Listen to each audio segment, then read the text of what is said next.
Užsimerkiam. Giliai pakvėpuojam.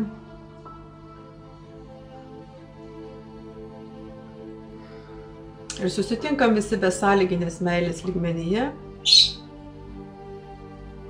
Prisipildom drąsa, žinojimu. Žinojimu, kad taip reikia daryti. Suvokimu, kad taip reikia daryti.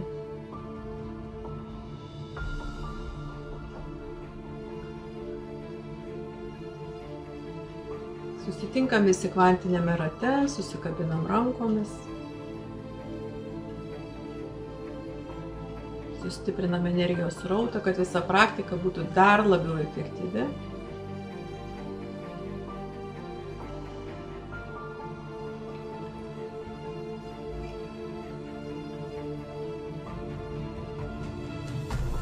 Ir dabar įsivaizduok, kaip tu stovi aukštai visatoje,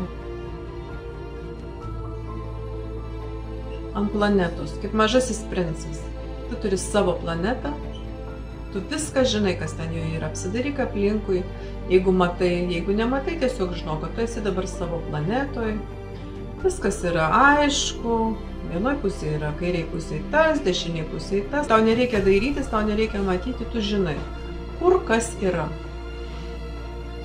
Visiškai ramiai, bet vidinis balsas, vidus pradeda verštis tau, kad reikia eiti, reikia išeiti, aš noriu kito, manęs tai netenkina.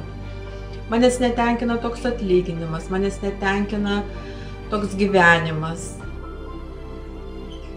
Manęs netenkina, kas vyksta aplinkui mane, visi įvykiai, žmonės, situacijos. Ir kuo toliau, tuo labiau tu jauti tą vidinį.